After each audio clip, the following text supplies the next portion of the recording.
Muito bem, estamos de volta aqui com o The Doctor Show, esse programa, esse podcast, né, que está sendo feito para fazer diferente, para que você conheça essas pessoas, esses convidados sensacionais que vão vir aqui com a gente, com muito conteúdo. A gente vai falar sobre a área médica, mas a gente vai falar sobre várias outras coisas e isso que é bacana. Tem ao meu lado ela, maravilhosa, sensacional, ela que é médica, artista, bailarina, atriz, doutora Liliane Opperman, seja bem-vinda.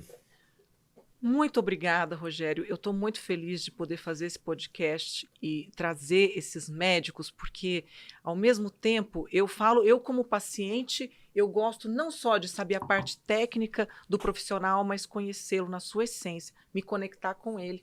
E eu acho que o diferencial do The Doctor Show é trazer esse outro lado. Porque, afinal de contas, é o que nos move, aquilo pelo qual a gente acorda todos os dias e faz o nosso melhor. Eu falo por mim Muito e eu bem. falo também, porque eu já conheço há um tempo e eu fiz questão que fosse uma das primeiras pessoas a fazer parte aqui conosco no The Doctor Show, da cirurgiã plástica, doutora Suzy Vieira, maravilhosa. Bem-vinda e muito obrigada pelo convite. Nossa, muito obrigada. Foi um prazer ser tão privilegiada por um projeto tão maravilhoso e com duas pessoas tão especiais. Muito obrigada, é uma honra estar aqui. Aliás, né, eu fiquei surpreso quando a doutora entrou aqui, porque eu falei, eu conheço ela, ela é uma querida. Ela tá lá sempre na TV Gazeta também, fazendo pautas nos programas. E, ela faz muito mulheres. e assim, é uma simpatia, né? Quando Muito entra lá, obrigada. todo mundo gosta. Então, gente do bem, a gente quer perto, não é verdade? E eu vou contar uma coisa para vocês, Conta. porque eu indico muitas pacientes para ela, e ela assim, faz o procedimento, vai no pós-operatório, e aí depois assim, tipo, e aí, né? Não tem mais nada para melhorar, e a pessoa quer continuar indo e vendo, mas é aí que vocês se enganam, porque ela tem muitas novidades, gente. Porque não só a parte de cirurgia mesmo, mas a parte de procedimentos, que depois ela vai contar, fica com a gente até o fim, que ela vai contar tudo o que ela faz, o que tem de mais novidade e tecnologia para ficar cada vez Isso é bacana. mais bonito, bonita, mais forte, mais definido, e tudo isso refletindo na saúde, na autoestima. Mas antes, eu queria te perguntar, quem é a Suzy Vieira?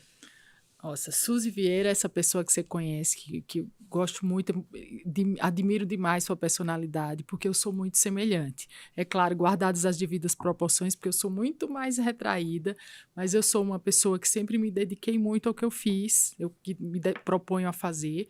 Eu nasci na Paraíba e vim para São Paulo para fazer especialização em cirurgia plástica. Então, eu fiz cirurgia geral, que é uma obrigação nossa para poder fazer cirurgia plástica. Depois eu fiz cirurgia plástica e gostei, me adaptei. Acabei investindo inicialmente muito na parte de reparador, eu fiz pós-graduação, fiz mestrado, mas nunca deixei de lado a parte de estética. Eu acho que a cirurgia plástica ela tem essas nuances que agradam ambos os lados. Então, a gente faz a reparação. Muita gente pensa que cirurgia plástica é apenas colocar prótese ou apenas fazer lipo, mas a gente faz reparação, reconstrução de mama, a gente faz tratamento de retirada de tumores. E, com isso, eu me dediquei a ambas as áreas. Com o tempo, eu acabei me direcionando mais para a área de estética, então eu faço a parte corporal, facial. E meu dia a dia é consultório, procedimento, cirurgia, e eu sou muito realizada em tudo isso que eu faço. E ela é uma mãe maravilhosa, eu tenho a honra de conhecer a Sofia. Que bacana. Ah, gente, e ela é das minhas, ela é da dança também, porque... Todo médico tem um pouco de artista, Exatamente, é o que eu e o Rogério a gente estava conversando. E se a gente não trouxer essa arte para o nosso dia a dia, tem um hobby, eu falo que o hobby, ele traz a nossa energia para que a gente continue produzindo e fazendo o melhor naquilo que é o trabalho. Então, por exemplo, meu hobby é o meu trabalho. Não pode, são coisas distintas. A gente tem que estar exercitando esse outro lado artístico do cérebro. E aí eu queria que você contasse um pouquinho sobre a sua história com a dança. Eu amo a dança, eu acho que a dança tem muito a ver com o meu trabalho, até porque eu admiro demais esse esforço, essa dedicação que os dançarinos têm, esse trabalho com o corpo que eles têm. Então, desde pequenininha, eu sou de uma cidade não tão pequena, mas é uma cidade do interior chamada Campina Grande, e tinha poucas opções de academia de dança, mas desde pequena eu sempre gostei muito. Então, eu fiz por muito tempo balé, fiz jazz. Quando eu vim para São Paulo, eu acabei começando a fazer sapateado também, tudo de forma amadora, mas sempre gostei muito. Eu não consigo me dedicar, como você fala, a gente às vezes acha que trabalho é prioridade, e muitas vezes precisa ser, mas a dança é uma válvula de escape, é uma coisa que eu gosto e admiro demais. Então, eu pretendo sempre continuar dançando, porque é uma forma que eu vejo da gente se superar, tentar evoluir cada vez mais, e ter atividades paralelas ajudam muito no nosso dia a dia. Que bacana. Sem dúvida. Sapateado, agora eu fiquei impressionado. Que Não é legal. fácil, não. A gente O tenta. dia que eu encontrar com ela na Gazeta lá do programa, eu vou falar, olha, Vem cá, traz o vocês sapato. não sabem, gente, fala pra ela dar uma sapateada aí. A Que é sua difícil, não é sorte é que fácil. o The Doctor Show é um podcast, porque se fosse um programa de auditório, gente, não, aí- ela ia ter que fazer uma apresentação de sapateado. Mas pra eu gente. faria assim. A sorte é que quando a gente não tá bem preparado, a gente fala assim, ó, eu não trouxe o sapato. É, né? Então eu não posso dançar. Então escapa É dessa verdade. situação. Mas um dia, quando o The Doctor Show virar um programa de auditório, se um dia virar, eu trago meu Eu sapato. acho que vai virar, você não acha, Rogério? Eu não acho, não. Eu acho que a gente Sério? vai ficar aqui no podcast, Olha, eu Que é acho o- que a que é- gente vai manter o podcast, que é mais legal. que é uma essência maravilhosa, só que eu acho que tem espaço e a gente vai trabalhando esse médico, porque a ideia do The Doctor Show, além do podcast, é também um curso. A gente fala que o céu é o limite. Então, de repente, a gente vai vir para o podcast e, ao mesmo tempo, estimular esses outros médicos a trazer essa arte, essa essência. E a gente, que é assim, eu falo por mim, a gente que é artista, a gente quer plateia, a gente quer apresentar. A Verdade, gente isso é quer verdade. aplausos, Quer mesmo? né? E é isso. A gente pode fazer um espetáculo. Sim, Bota encerramento. A gente faz a temporada, Lógico, é melhor. né? O musical, já pensou? Musical, Suzy, o musical The Doctor Musical The Show. Só Doctor médicos, todo mundo dançando, interpretando, fazendo. Olha, ia ser bem louco, E hein? eu não acho que vai ser difícil, hein? Escutem o que eu tô falando. Porque o teatro, é que eu sou do teatro, né? Então eu defendo muito o teatro. É uma delícia. Você fazer aqui, ó, na frente da câmera é legal, mas você imagina uma plateia ao vivo ali te assistindo, né? Uau. É outra vibe. E você sabe que o teatro, assim como a dança, É. ele faz com que a gente tenha sempre aquele plano B. Né? No seu caso, se você esquece o texto, você faz aquele improviso. Na Disfarce, dança, eu já isso aí. penso, às vezes você dá um escorregão, aí você emenda, faz de conta que é um Exato. passo. Então eu falo, às vezes, em cirurgia, a gente tem que entrar com o plano A e o plano B. Porque na hora não dá para você pensar, já que não deu certo assim, e agora? Fecha a cirurgia? Não. Então, isso me fez, ao longo da vida, criar estratégias. Eu sou muito correta, assim, linear, estudo, tudo, mas eu tenho que ter essa nuance de ter o plano B, porque na hora do vamos ver, a gente tem que resolver. Que bacana. Assim como na dança, Tá vendo? no Porque dia a dia, a cada gente tem que ter paciente é uma caixinha de uma surpresa. caixinha de surpresa. E isso, a gente fala muito que é a individualidade de cada um.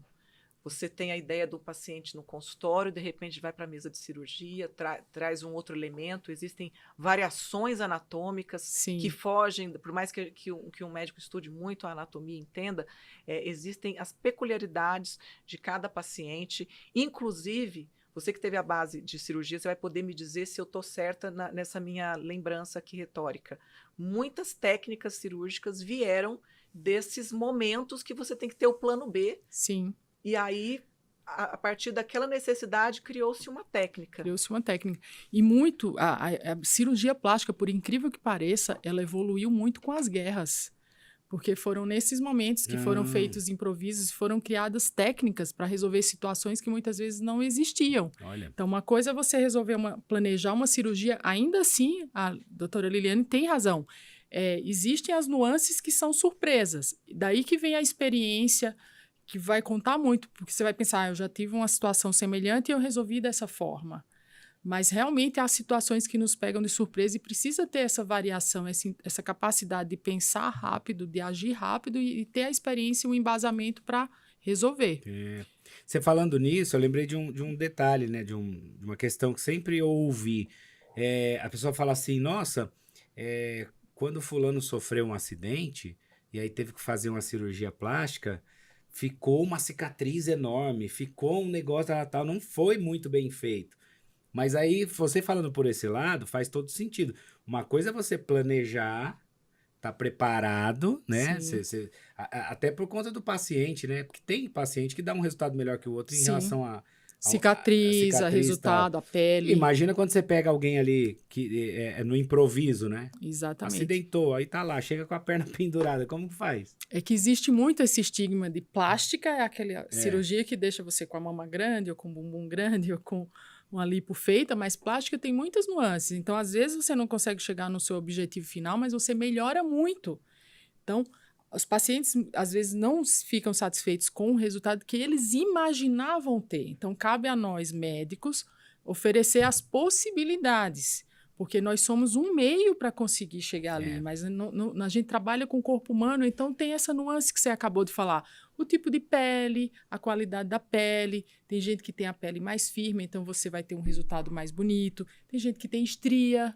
Tem gente que já... Então, tem várias nuances que a gente não consegue um resultado igual. A gente tem um padrão que a gente busca, mas nem sempre é possível. E é muito importante que essa orientação seja dada antes da cirurgia, para que não seja uma decepção, que seja uma coisa que foi bem informada e bem esperada. O pós-operatório é muito importante. Pois é importante. O pré e o estado pós. nutricional, como que esse paciente que está indo para a mesa cirúrgica, claro que aqui a gente está falando mais da parte estética e não de um comprometimento, uma situação de urgência, de uma situação de reparação, mas hoje valoriza-se muito esse pré e o pós-operatório, tanto quanto a técnica e o momento intraoperatório.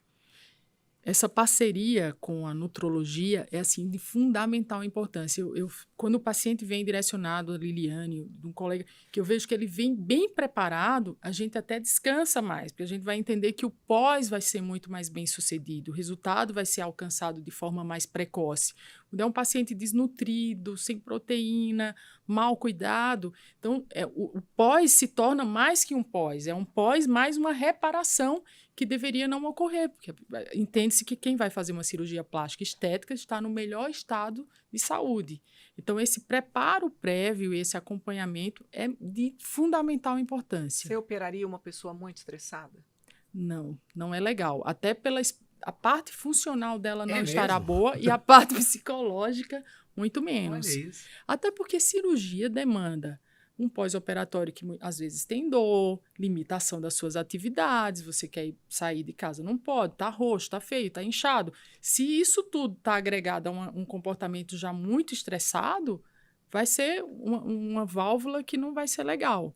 Então, a gente tem que operar a parte estética no melhor momento. É diferente de uma cirurgia de urgência, uma apendicite, que não tem escolha. A cirurgia plástica a gente pode escolher. Por que eu tenho uma dúvida, vocês vão poder me responder. Por que quando a pessoa vai fazer uma cirurgia, principalmente de obesidade, né? Vai fazer... O médico faz ela durante um período emagrecer tantos quilos para depois fazer essa cirurgia? É mais pela questão psicológica da pessoa, sei lá, talvez se reeducar a comer ou segurar a onda na dieta, ou pela questão da saúde em si? Isso tem diferença? As duas coisas, né? É. Vamos definir a cirurgia para obesidade, porque quando a gente fala cirurgia para obesidade, logo a gente já pensa numa bariátrica, né? Você quis dizer a bariátrica ou uma lipoaspiração? Não, uma bariátrica mesmo, que é para a pessoa que tem, né, é obesa e precisa fazer a cirurgia. É que às vezes ela precisa estar equilibrada clinicamente para suportar o estresse cirúrgico. Tá. Então tem isso também. Não é só a questão... Existe a outra situação, que é a paciente que está com obesidade e já quer ir para a lipoaspiração. E aí, doutora Suzy, como fazer? Então, a gente fala que cirurgia plástica não é para emagrecer. É para ganhar contorno, ganhar um formato. Então, você perdeu 50, 60 quilos, você vai partir para a cirurgia plástica para tirar os excessos. Tá. Mas muita gente entende que é muito mais fácil fazer uma cirurgia e sair magra do que emagrecer para fazer uma cirurgia. Não faz o menor Só que nessa sentido, cirurgia, para sair magra, ela vai ficar metabolicamente tá alterada, tá toda desequilibrada e não vai manter um resultado. Além dos riscos cirúrgicos serem muito superiores. Se você vai tirar 5 litros de gordura numa pessoa, é muito diferente você tirar 2 litros. Porque não se tira só gordura, você perde sangue, você perde eletrólito, você perde sódio, potássio. Então, se você precisa perder muito, que seja feita essa perda através de orientação nutricional, dieta e tudo isso. A cirurgia é o fim. É a última etapa, É a última então. etapa. Então, é a cereja do bolo. Mas que também não é a última em partes, porque depois ela vai continuar equilibrada. Então, quando você fala que é uma forma de equilibrar o psicológico, também é interessante, porque se ela já vinha desregulada, faz a cirurgia e continua desregulada, Não adianta. foi um trabalho perdido. Se ela já vem educada, devidamente equilibrada, vai fazer a cirurgia e certamente vai manter esse resultado por muito mais tempo, de uma forma muito mais agradável. Teve uma época que virou uma febre esse negócio de lipo. Lembra? Todo mundo que... E aí, duas coisas.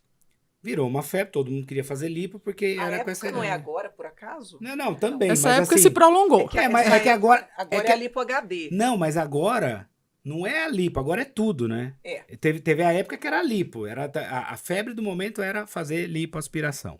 Agora é fazer tudo, enfim. Mas o que acontece? Eu lembro que na época que era essa febre do negócio da lipo, todo mundo fazia lipo e aí existia aquelas coisas, né? Não, a lipo, se você faz aqui naquele lugar, nunca mais você engorda, tá. Isso é verdade ou é mentira? É fato ou é fake, né? É fake. É fake, né?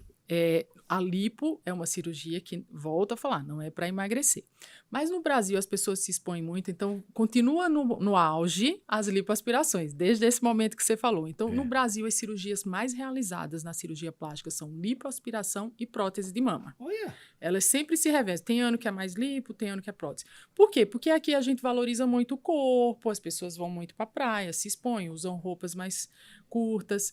Então, é muito comum que se procure lipoaspiração, até porque a lipoaspiração se faz em quase praticamente o corpo inteiro, desde a face até a coxa, o braço. Então, todo mundo é candidato a fazer lipo em algum lugar. Olha. Agora, lipoaspiração não é garantia que você vai emagrecer para sempre. O que acontece? Hipoteticamente, você tenha 100 células de gordura no braço. Você tem muito mais, mas só para você entender. Eu faço uma lipo. Eu tenho mesmo, gente. Todos nós temos muito mais. Milhares. Né? Milhares. Mas vamos dizer que você tenha 100 Tá. e numa lipoaspiração eu tirei 70. Deixei apenas 30. Porque não pode deixar zero. Tá. Né? É das coisas que dão resultado, é irregularidade, porque tira demais. Então, eu tinha 100, tirei 70, ficaram 30. Se eu engordar um pouco, eu só tenho 30 para engordar. Enquanto antes eu tinha 100. Então, a curto prazo, e um ganho de peso não tão significativo, a pessoa acha que não engordou. E, às vezes, erroneamente, ela fala, eu acho que a gordura que era daqui foi para cá, porque agora eu só engordo aqui. Mas não é. É porque aqui eu só tenho 30 e aqui eu continuo tendo 100. Então, a curto prazo, num ganho não tão relevante, existe mesmo. Então, pequenos aumentos, pequenas perdas não fazem tanta diferença. Mas se a pessoa continuar engordando, comendo compulsivamente, ela vai perder todo o resultado, sim. E cirurgia pode ser feita novamente? Pode, 2 vezes, 3 vezes. Só que cada vez que você faz, você tende a ter um resultado inferior, porque você já tem cicatrizes, você já tem cicatrizes internas, que a gente chama de fibrose. Você mexeu ali naquela gordura, ela cicatrizou também. Então, dificulta o procedimento. Então, sempre que um procedimento é feito em cima de outro já feito anteriormente, o resultado é inferior. Então, lipo não é uma cirurgia para fazer anualmente. Porque tem gente que... né? Tem gente que, se puder, faz toda hora. Exatamente. 2 por ano. E tem umas que ficam tortas, né? Porque a barriga da pessoa fica com os calombos, né? Mexer num e tecido... tem aquelas que fazem a lipoescultura, que é a retirada da gordura de uma área e coloca, por exemplo, num bumbum, aí quando engorda fica com o glúteo maior ainda. Fica, porque isso se chama enxerto de gordura, né? Que é você tirar a gordura de um lugar e colocar no outro, que é o que a gente chama de lipoescultura. Tira de um lado, põe no outro, aumenta, diminui. Então, a gordura que pegar no lugar que você colocou, se você engordar, ela igualmente vai engordar. Porque ela tá ali. E aí, às vezes, cria os exageros. Ela cumpre o papel dela. Então, é muito interessante a lipoaspiração, agrega muito à nossa prática. Então, às vezes, a pessoa faz uma reconstrução de mama e consegue pegar uma gordura e dar um contorno mais bonito. Você tem um defeito no rosto de um acidente, você consegue pegar gordura. Então, gordura para nós nem sempre é maléfica. Às vezes a gente usa gordura para reconstruir, para dar um aspecto mais bonito. A gente entende hoje que as pessoas também, se tem um rosto muito magro, muito afundado, também não é bonito e se envelhece. Então, a gente tem essa nuance de trabalhar com a gordura, mas tem os seus limites. Então, não é para sair fazendo lipoaspiração como quem vai fazer as unhas. Pois é. É isso aí. E ela falou do negócio do rosto. Também virou modinha a pessoa fazer aquela, como chama? Bichectomia? Bichectomia. Que aí tira o negócio e fica... Gente... Bichectomia tem uma indicação muito precisa. Isso que eu ia falar. Tem gente que realmente, ok, você olha e fala assim, Precisa. ô Traquina, que tá com aquela carinha redonda, vamos tirar, porque eu sempre tive o rosto bem redondo. Eu sempre fui gordinho. Mas você fez? Não. Não, Eu tô emagrecendo, né, Liliane? Pelo amor de isso Deus, aí. porque essa aqui pega no meu pé. Muito, Mas gente. vai valer a pena. E é verdade, mas vale. Por isso que eu amo essa pessoa. Eu também. Então, assim, mas, óbvio, a gente sabe que tem gente que realmente aí tem aquelas bochechas igual a do Kiko, né, que é mais inchadinha e tal. Ao meu ver, essa pessoa, ok, se ela fizer, porque vai dar uma ajeitada. Agora, tem gente que faz e que fica com o negócio aqui, como você falou, ficar afundado. Que estranho. Agora, tem muita gente que ao invés de fazer a bichectomia, e aí a Suzy vai poder esclarecer melhor, começa a fazer o quê? O excesso de preenchedores do ângulo da mandíbula, de malar, para dar aquela ideia do rosto naturalmente com o blush. Sim. E aí? Eu sou sempre mais favorável a procedimentos não definitivos. Isso aqui que a Liliane acabou de falar é uma forma de você melhorar o contorno sem fazer nada tão agressivo ou tão definitivo. Quando você faz a bichectomia, por exemplo, o nosso corpo humano é muito sábio e muito perfeito. Então, tudo tem uma função. Essa bichectomia é a retirada da bola de bichar, que é uma gordura que a gente tem, uma bolinha de cada lado do rosto. Mas ela tem uma função. Ela dá uma sustentação. Então, eu uso como comparativo, imagina uma pilha de caixinhas, você tira a caixinha de baixo, a tendência é que as caixinhas de cima caiam. Então, quando você retira a bola de bichar de forma inadvertida, você vai causar um desabamento das estruturas faciais. Então, realmente, tem pessoas que têm em excesso, tem pessoas que têm bochecha em excesso, tem pessoas que têm... Em excesso é uma coisa, outra coisa é por modismo. E modismo o nome já está dizendo, uma hora vai passar. E vai fazer falta, porque hoje em dia, nós cirurgiões plásticos entendemos e aprendemos que nem sempre a gente precisa tirar a estrutura, às vezes a gente precisa acrescentar. Antigamente, na década de 50, de 60, a cirurgia plástica fazia muita ressecção, muita retirada. Então, você diminuía demais o nariz, deixava pequenininho. Você puxava demais o rosto, deixava magrinho. Ao longo do tempo, a gente entendeu que nem sempre isso causa um aspecto bonito. Então, às vezes, a gente, ao invés de tirar a estrutura do nariz, a gente empina colocando uma cartilagem ou colocando um preenchedor. Ao invés de a gente sair arrancando gordura de tudo quanto é lado, a gente acrescenta no lugar certo. Ou gordura, harmonização. Ou preenchedor. O preenchedor nada mais é do que um gel que você consegue colocar nas áreas que você deseja e aumentar, projetar. Então, em homem gosta muito de ter o queixo mais projetado. A gente entende que quem não tem queixo fica com a aparência muito tímida, ou então parece que a papadinha é maior do que de fato é. Então, a gente estuda como um todo.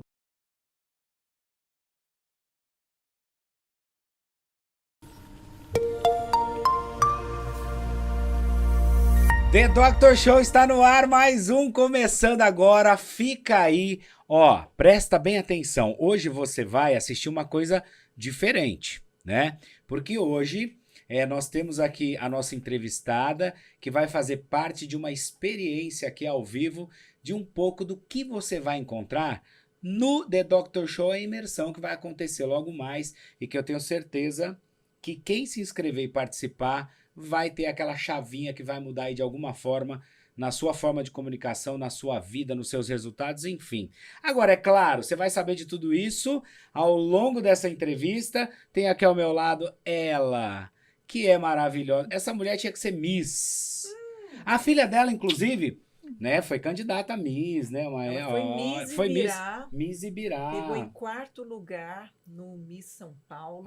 E pra mim, que sou mãe coruja, ela tinha que ser Miss Brasil. Babou o ovo. Babou, porque eu lembro no Instagram e tudo. Mas ela está ao meu lado, doutora Liliane Opperman. Seja bem-vinda. Toda chique hoje, cheia de joias, olha lá. É porque aqui estar com você é uma joia. Isso aqui é hollywoodiano, fala aí, não é? Não, mas muito melhor.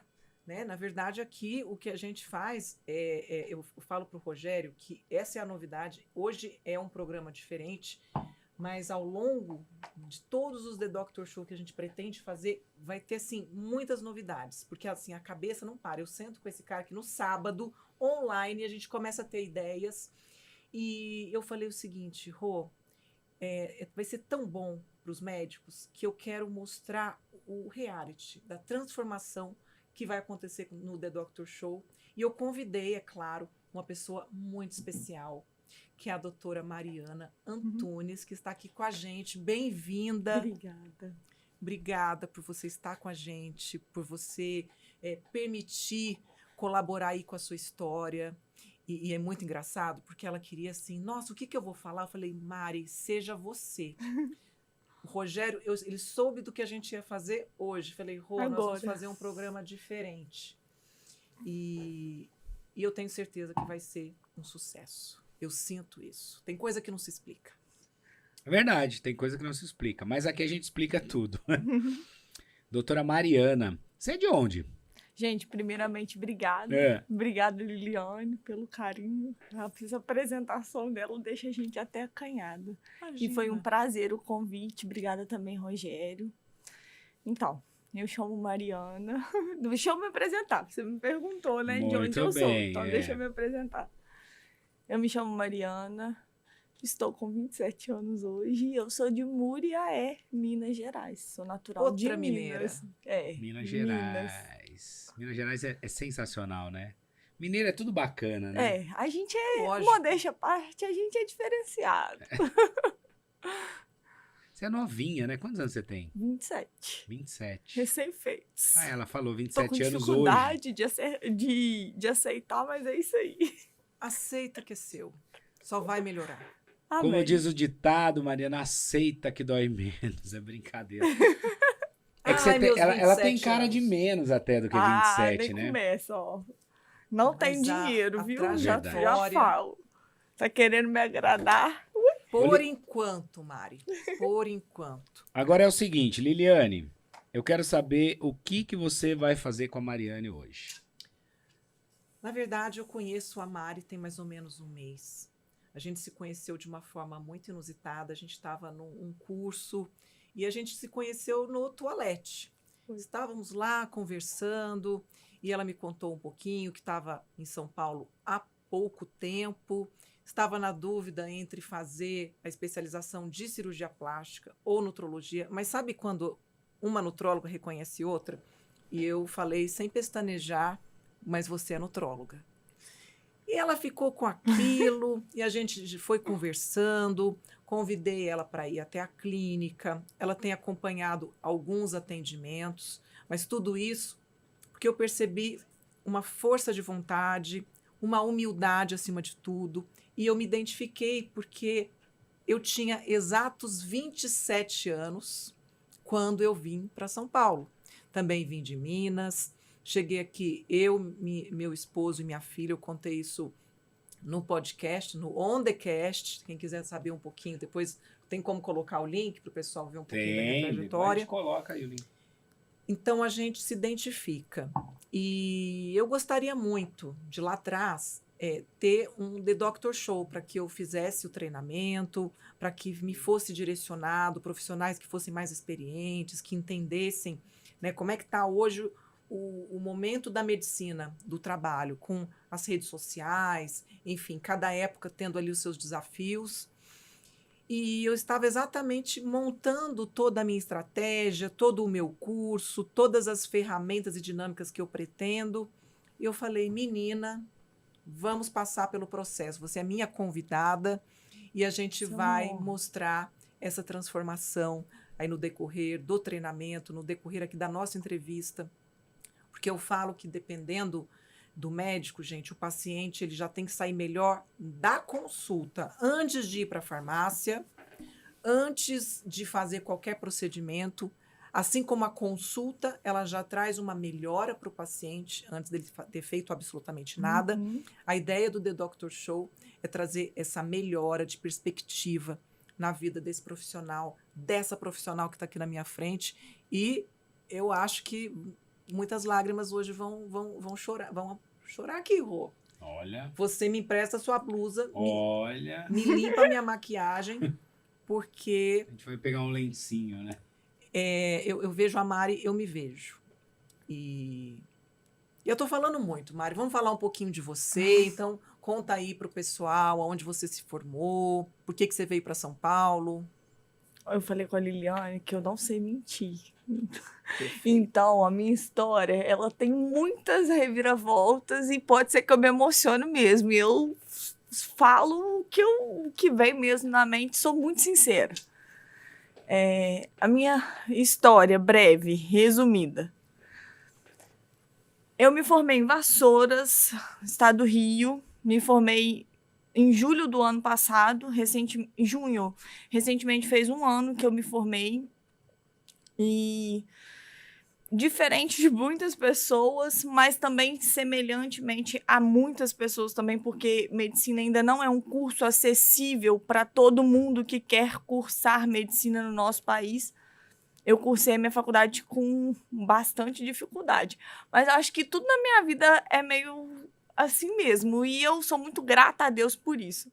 Acho que se tem um caminho a percorrer, se a gente tem que ir de um ponto de A até B, eu faço todas as curvas possíveis até chegar no B. Mas eu chego lá. Eu chego inteira, mas eu chego. E eu sou grata às curvas que eu vou fazendo, porque em cada uma delas eu cresço, aprendo e tenho um ensinamento diferente, sempre proporcionado por Deus, porque eu tenho muita fé em Deus. Acho que tudo que aconteceu na minha vida aqui, até mesmo conhecer Liliane dentro de um banheiro, da forma mais inusitada possível, se eu contar para os outros, acho que ninguém acredita. Eu acho que aí teve a mão de Deus também na minha vida, como tudo. Não tenha dúvida.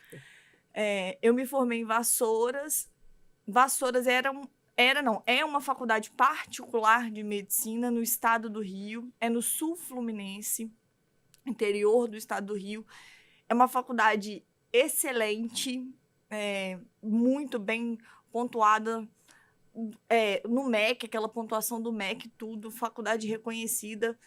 Tem vários médicos brilhantes que são presidentes de várias sociedades brasileiras, até quem estava aqui anteriormente era uma colega cirurgiã plástica. O presidente da Associação Brasileira de Cirurgia Plástica foi um médico de Vassouras há muito tempo. Então, assim, a minha faculdade também foi fantástica. Eu sou muito grata à minha base, que é lá. E por que eu fui para Vassouras? Quando eu prestava vestibular, eu precisava de uma faculdade, se fosse particular, que tivesse FIES, porque eu não tinha condições de arcar com o curso inteiro. Minha família é de comerciantes, então, assim, não fecharia nunca a nossa conta bancar uma faculdade de medicina para mim. Somos eu e minha mãe só. Eu perdi o meu pai quando eu tinha 13 anos. Meu pai faleceu exatamente no dia do meu aniversário. E, assim, desde então, a minha mãe lutou comigo sempre, nós duas, com muita força e muita fé em Deus. A nossa vida era bem controlada até eu entrar na faculdade. Depois que entrou na faculdade, aí o negócio apertou, porque, igual eu falei, a gente não teria nunca condições financeiras de arcar com isso. Eu prestava Vassouras porque era uma faculdade que, na época, o FIES era para todo mundo. Só não tinha FIES quem não quisesse. Só que na minha turma, justamente na minha turma, o governo brecou o FIES. Foi uma bagunça, foi uma confusão. E muitas pessoas da turma contavam com o FIES. Eu tive até uns 3 colegas que tiveram que desistir mesmo do curso porque não tinham condições mesmo. Mas como eu já tinha ficado no cursinho por 2 anos e meio, minha mãe falou assim, não, vamos tentar. Você ficou 2 anos e meio, você passou. Eu tinha muita dificuldade com a prova do Enem. Não era uma prova que era fácil para mim, então não consegui ingressar em uma faculdade federal. Então tive que ficar na particular mesmo. E minha mãe falou assim, vamos tentando e até que Deus proveu e eu vendo tudo que for preciso. A gente vende carro, a gente vende casa, mas você vai estudar. E se for para Deus abrir a porta da gente conseguir lá para frente um financiamento, ou até mesmo esse FIES voltar, o governo conceder o FIES de novo, a gente vai continuar tentando. E assim fizemos. Só que foi ficando tudo muito difícil. Igual eu falei, minha mãe é comerciante. A crise foi batendo na porta. Minha mãe teve comércio, loja de roupa. A vida dela inteira, desde que eu me entendo por gente, minha mãe mexe com isso. Eu fui conseguindo descontos na faculdade pelo meu desempenho, por eu ser uma boa aluna. E Deus foi colocando também pessoas iluminadas no meu caminho. Eu já tive para trancar o meu curso 2 vezes. Meu coordenador, por saber da aluna que eu era, ele corria atrás comigo, não, vamos fazer o que for possível aqui para você não sair, a gente não quer te perder como aluna. E as coisas se resolviam, Deus mandava o socorro. Quando eu estava no 6º período de faculdade, foi exatamente na metade do curso, veio a calhar que a minha mãe teve que passar por um tratamento de saúde pela 2ª vez. Falei que eu perdi meu pai aos 13 anos, não falei o porquê. Meu pai faleceu de câncer, ele fez um tratamento de câncer durante 6 anos. Ele começou a tratar de câncer quando eu tinha de 7 para 8 anos e tratou até a data que ele faleceu. Quando eu estava no ensino médio, minha mãe também teve um câncer de mama, fez um tratamento de câncer de mama, ficou curada e continuou fazendo só um tratamento oral, tomando um supressor via oral, e aí continuou. Quando ela foi fazer os exames para ela ser liberada desse tratamento, foi descoberto que o câncer dela tinha voltado e entrou no tratamento de novo. O comércio da minha mãe era altamente dependente dela, então as coisas já estavam ruins. Ela passando por um tratamento em que ela teve que se ausentar muito do comércio, porque ela ficou muito debilitada. Ela fez químio, ela fez rádio, enfim, passou por maus bocados, já não estava boa a situação, o comércio dependente dela, e foi ficando tudo pior. Ali eu falei assim, gente, agora essa faculdade vai ter que parar mesmo, não vai ter que ir para frente. E eu não sabia como administrar aquilo tudo. Foi o único período da faculdade, inclusive, que eu tive notas vermelhas, porque eu nunca tinha tido nota vermelha na faculdade, mas eu não sabia como lidar com aquilo tudo. Era minha mãe doente. Eu levei minha mãe para rapar a cabeça. Eu achei que eu nunca ia passar por essa situação na minha vida. Parecia que eu estava vivendo uma cena de filme, mas aquilo estava acontecendo com a minha mãe. E eu era a única pessoa em que ela confiava para estar ali com ela naquele momento, e eu tinha que estar ali. E eu longe de casa, eu queria estar em casa e eu não podia estar em casa, e eu tinha que estar na faculdade. Era um período extremamente puxado, eu tinha 14 matérias, eu tinha prova todos os dias da semana. Eu não sabia como que eu estudava. Eu lembro que já teve madrugada que eu saía do apartamento de onde eu morava, eu sentava na calçada para respirar, porque eu não conseguia pensar direito, eu não conseguia ter clareza. Mas aí Deus maravilhoso, como sempre, foi enviando socorro, eu consegui um financiamento próprio pela minha faculdade mesmo. Eu estudei os últimos anos do meu curso sem pagar nada. Eu pago esses últimos anos agora. E aí consegui concluir a minha faculdade. Minha mãe conseguiu concluir o tratamento dela. Hoje minha mãe está muito bem, graças a Deus. E aí venci essa etapa aí difícil dessa faculdade de medicina. E eu até estava comentando com a Liliane como Deus é maravilhoso em tudo comigo. Eu sempre quis ser cirurgiã plástica, assim como ela disse. Eu sempre falei, eu não quero ser médica, eu quero ser cirurgiã plástica. Eu entrei na faculdade de medicina porque a faculdade de medicina era um percurso que eu precisava passar até chegar onde eu queria, que era a plástica, porque eu não gosto de ver gente sofrendo. Eu tenho que ver gente sofrendo, tenho que lidar com doença, tenho que lidar. Mas eu acho que eu vi tanto sofrimento nos meus pais desde sempre. Eu lembro a primeira vez que eu entrei num hospital oncológico, quando eu tinha lá os meus 8 anos de idade, vi um monte de criança, idades semelhantes às minhas, em situações assim de doença mesmo, sabe? Sarcopênicas, carecas, com balões de oxigênio do lado. Então, acho que aquilo tudo meio que ficou assim. Eu falei assim, gente, eu não quero mexer com doença, eu quero deixar as pessoas felizes. Eu quero que a pessoa se sinta bem, se sinta autoconfiante, se sinta bonita. Eu queria, porque eu queria mexer com estética, e eu achava que era só a cirurgia plástica que era o caminho. Beleza. Só que eu tinha que viver a minha realidade. Era, para mim, financeiramente impossível sair da faculdade e ingressar numa residência médica. Minha mãe, condições financeiras dela para continuar me ajudando não tinha, eu teria que ser a provedora, então o jogo ali ia ter que mudar. Mari, você consegue entender essa criança de 8 anos, quando seu pai teve câncer, que você chegou a frequentar, né, alguns hospitais e vendo, você consegue entender que essa médica de hoje, que quer trazer alegria para as pessoas, ela começou a nascer exatamente naquele momento? Não começo, mas faço ideia porque você me falou isso agora, mas eu nunca tinha parado para pensar dessa sua ótica. Mas eu acho que sim, talvez seja isso, sim. Porque na vida, muitas vezes, a gente sabe o que quer, mas a gente não sabe o que não quer. E quando você viu e falou, não é isso que eu quero, pelo contrário, você já imaginou a situação eliminando os problemas dessas pessoas. Então, quando você via crianças carecas, desnutridas, a estética ela começa a evidenciar nisso. Porque o primeiro passo, nós médicos, a gente começa a avaliar o paciente por aquilo que a gente está enxergando. Depois a gente vai conversar com ele, vai fazer exames, mas é aquela coisa de querer trazer o bem rápido e ter a ferramenta e o estudo necessário para transformar isso. Exatamente. E isso é com cada curva, como você mesmo disse, que a gente vai passando. Não é verdade? Sim. A sua mãe.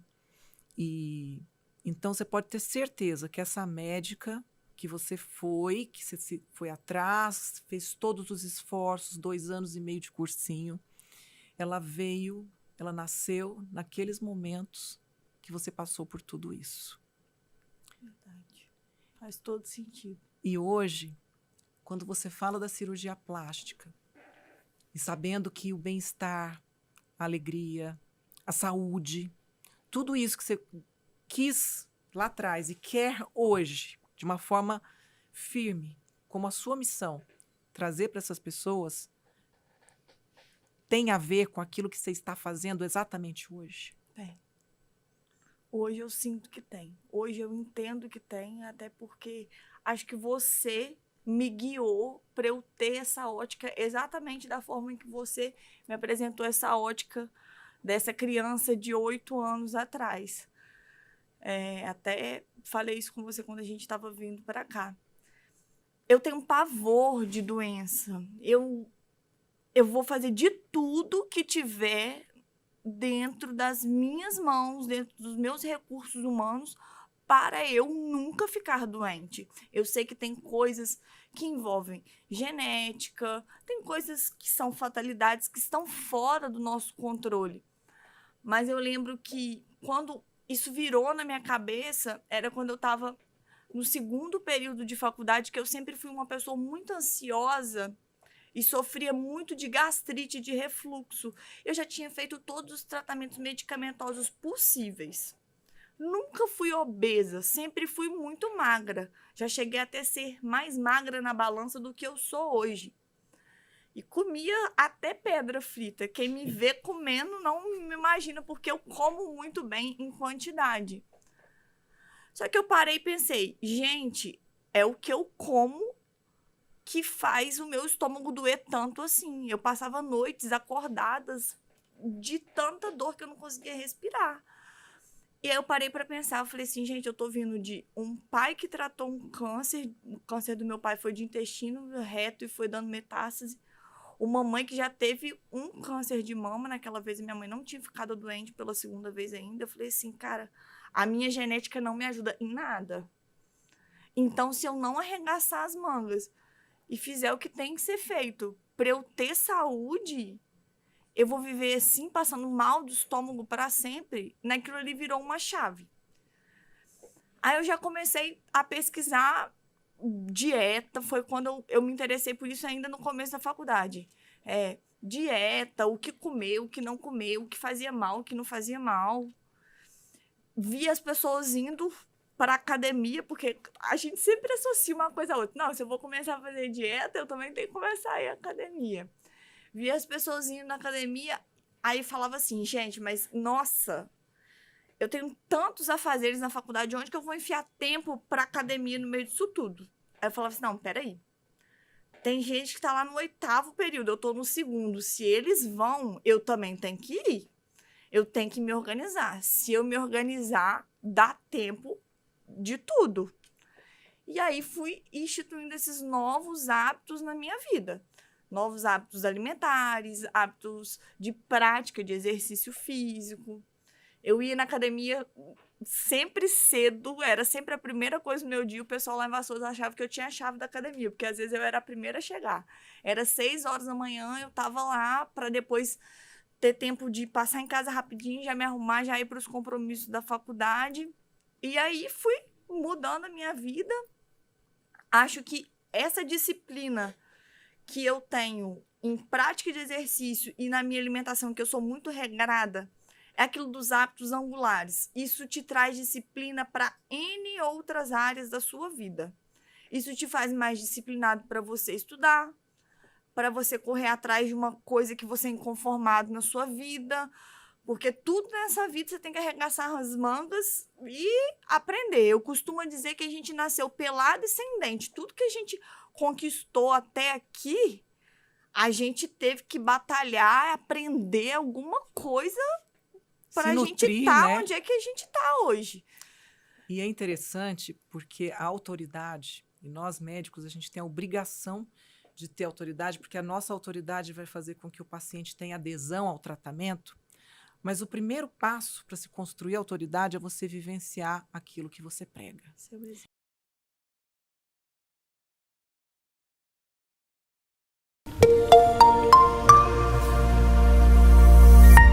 Olá, pessoal, e hoje mais um episódio do The Doctor Show, esse programa que traz médicos maravilhosos, onde a gente explora todo o conteúdo técnico, o conteúdo pessoal, a gente compartilha história, a gente recomeça, a gente traz novidades. Eu e o queridíssimo Rogério Moreto, que tá sempre... Tá valendo nada, né? Tá valendo, tá valendo. Tá valendo, tá valendo. Gente, ele Lógico fica rindo que da tá. minha cara. Tá valendo. É Tá que eu tô, valendo, né? eu tô vendo você Ele falou, toda, tá valendo. toda zen, né? Olha, porque eu não sei o quê. Né? Ela tava pilhada aqui há 1 minuto atrás, É verdade. dizendo que vai me enfiar um chip, porque eu tô chato, reclamando.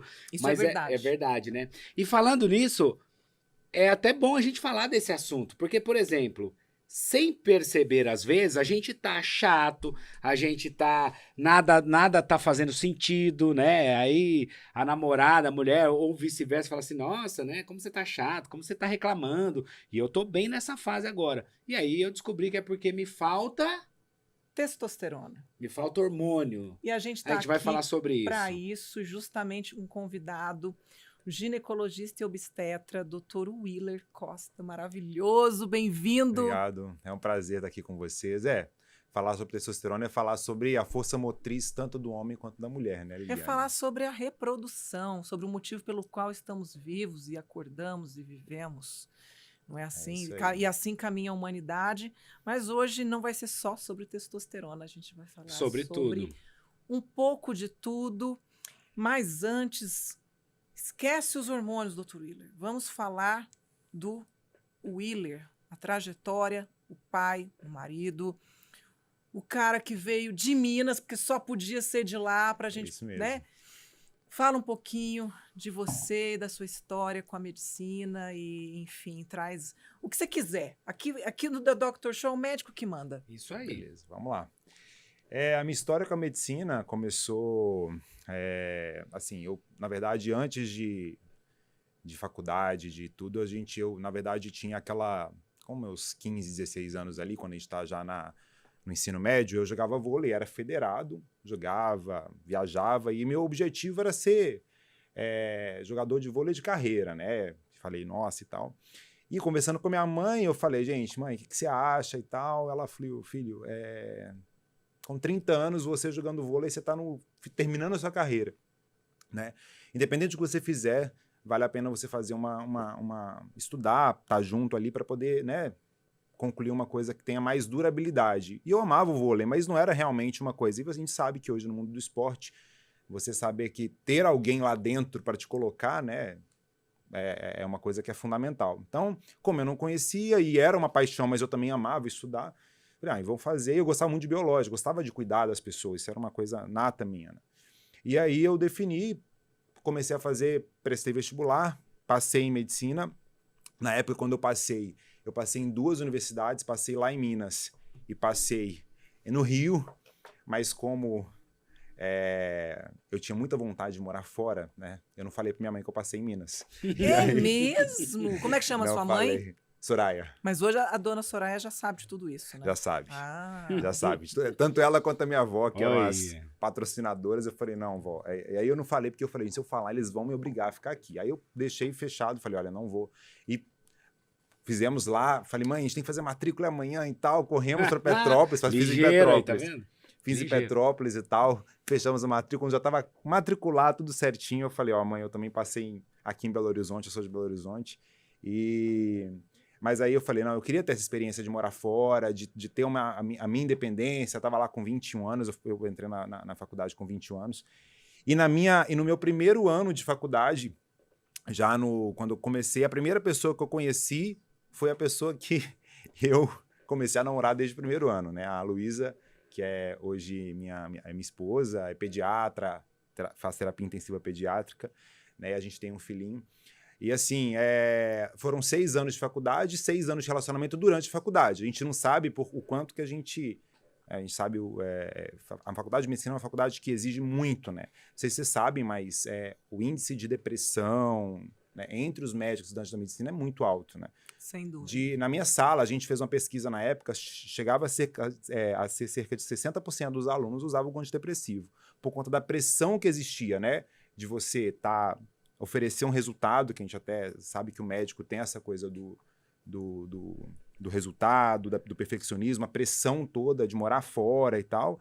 E a gente vai aprender a lidar com isso muito jovem, é difícil, porque a gente lida, pensa, a gente estava lá com 21, minha esposa entrou com 19, tinha colegas meus com 17, 18, lidando com a dor do outro, assim, em último grau. A gente passa, né, pacientes Eu entrei com oncológicos. 17 também. Pois é. E a gente esquece que nós somos seres humanos, né? Exatamente. Então, a gente... Agora, tudo isso que você me contou, essa vivência da cobrança, do morar fora, do ter que dar conta de ser perfeito, é muita cobrança e pouca validação daquilo que a gente faz. É sempre o mínimo, é mais do que o necessário. Você viveu também um processo depressivo? Então, na faculdade, eu tive uma crise de ansiedade importante. Inclusive, eu tive que usar medicamento na época, por conta da questão da ansiedade, porque nós não somos só aquela pessoa, né, ali, na faculdade, aluno. A gente tem né, aquela situação externa, né? Eu também vim de uma família que a minha mãe, ela praticamente que bancava, né, a situação nossa financeira, e assim, eu não tinha condição de me dar o luxo. Graças a Deus, na época, eu consegui o FIES, mas mesmo com FIES, hein? O FIES era 75% do valor da faculdade. Ainda ficava pesado para ela, eu tive que fazer concurso dentro da faculdade.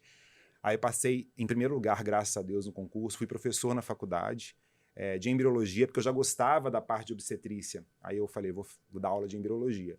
Aí dei aula de embriologia um tempo, depois dei aula de prática profissional e aí eu consegui, com isso, praticamente não pagar a faculdade. Então, ou seja, tem um esforço muito grande para conseguir. Eu acho que todo médico, né, que assim, hoje foi uma coisa interessante que o FIES ele trouxe para a gente uma miscigenação importante dentro da sala. Então, eu tinha gente que era muito afortunado, tinha gente que morava dentro do condomínio da Ivete Sangalo, junto comigo, na minha sala. Mas, ao mesmo tempo, tinha filho de pessoas que trabalhavam como empregada doméstica, pessoas que não tinham condição muito precária, assim, financeiramente, e que estavam com a gente na mesma sala. E gente classe média que estava ali ralando para conseguir pagar e tal. Então, só que todo mundo nesse mesmo barco fazendo, mas é claro que com relação à experiência é muito diferente, né? Mas é interessante como é que a gente conseguiu, assim, a minha sala ela tinha 100 alunos, a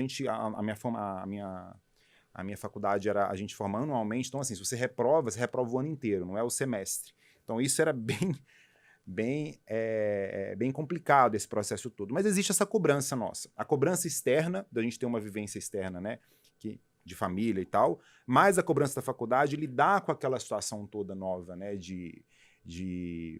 né, de doenças, daquele problema, lidar com, né, com sangue, aquela coisa toda que você não vivenciou, aquilo, a primeira coisa te impacta mesmo, né, você lidar com aquilo. Mas depois você vai acostumando, né? Eu tive dificuldade por ter que entrar em sala de anatomia. É. Inclusive, em um episódio que a gente fez para o On The Cast, eu conto que eu cheguei a largar o curso de medicina e voltar para o cursinho, porque eu não tinha coragem, não tinha maturidade de enfrentar uma sala de anatomia com cadáver. Então, e também vivenciei um processo ansioso.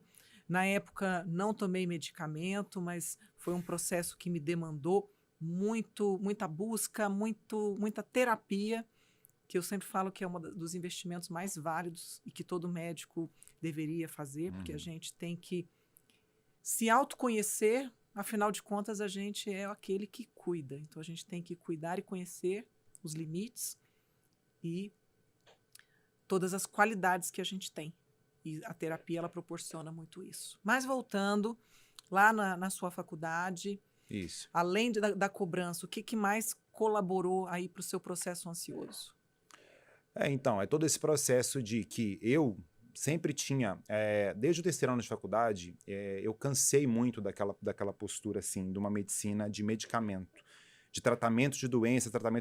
E eu, como eu jogava, né, e para mim a saúde era atleta. Então, assim, eu joguei durante toda a faculdade, eu joguei pelo clube da faculdade. Nós somos campeões cariocas de vôlei, nosso time, então assim, era muito legal esse processo, sabe? Eu consegui conciliar o vôlei com a faculdade. Então assim, fomos campeão, depois fomos medalha de prata outro ano. Então assim, isso para mim, a saúde era uma coisa muito, né, muito veemente, assim. Aí eu fiquei pensando, gente, eu acho que é muito mais interessante a gente focar na prevenção. Quando eu passava, a minha primeira opção era ginecologia e obstetrícia, porque eu gostava muito do cuidado da mulher.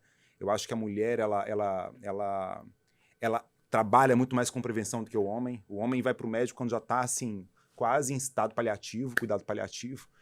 Né? A mulher, ela cuida muito mais, ela vai muito mais para buscar por qualquer coisa. A mulher vai...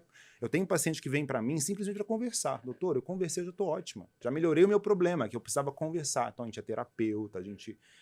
Então, eu gostava muito desse processo por conta disso, né?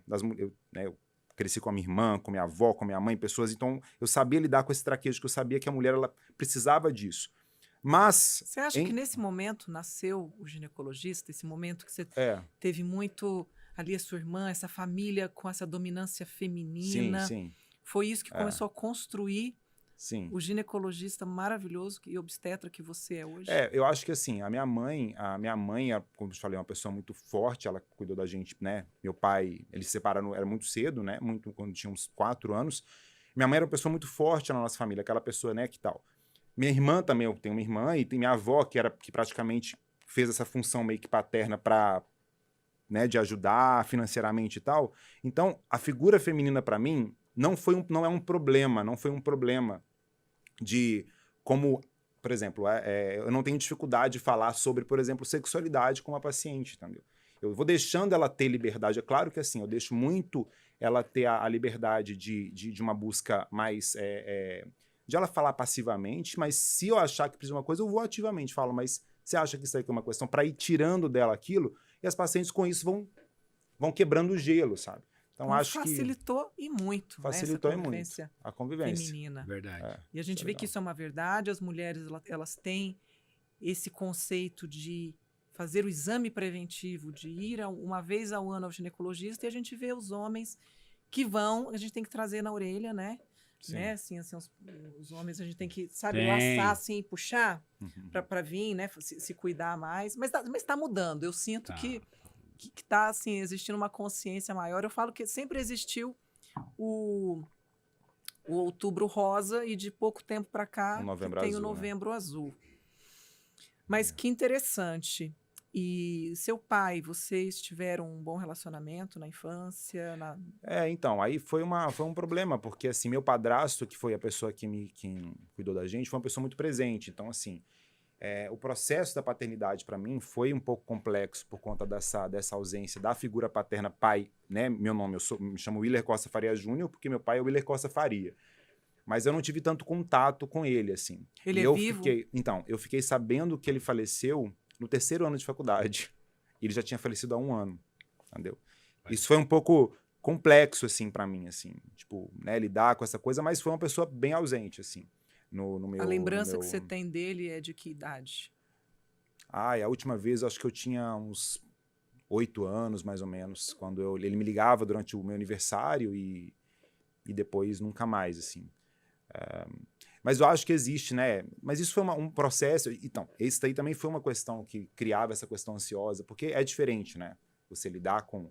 Você ter essa ausência. Por mais que eu tinha um padrasto, uma pessoa muito próxima, meu padrasto é filósofo, né? Faz filosofia clínica, então é uma pessoa que é maravilhoso conversar. Você sabe que você tem aquela liberdade, é muito bom, mas, assim, é complexo, assim, você tem aquelas lacunas que você vai trabalhando, e hoje é isso, né? Eu também faço a parte de psicanálise e tal, para tentar ir desvendando, tirando isso, né? Tentando achar, né? Tentando tampar os buracos que ficaram, porque eu acho que a gente não consegue ser inteiro se a gente não cuidar. Foi até um podcast que eu vi que você falou, daquela criança, né, que a gente, Exatamente. daquela criança que a gente foi, né? Eu acho que nós somos só uma exacerbação daquela criança que a gente foi. Então temos que melhorar aquilo. E sabe, Willer, quando a gente olha para isso que a gente chama de buraco, dessas cicatrizes, de repente a gente percebe que as partes que a gente chamava de buraco são as que estão repletas de diamante dentro da gente.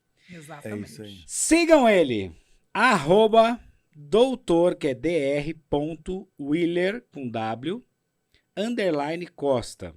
Isso aí. dr.willer, com W, _ Costa. Doutor Willer Costa. Willer com um L só. É, com L só.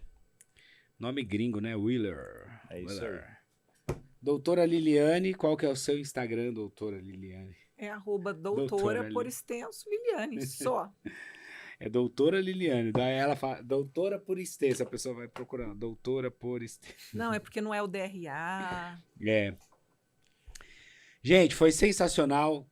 Quero agradecer sua presença. @ Moreto Rogério. @Moreto Rogério, Moreto com 2 Eu T's. já tô seguindo. Sigam também o nosso The Doctor Show. Gente, é The Doctor Show Oficial, ok?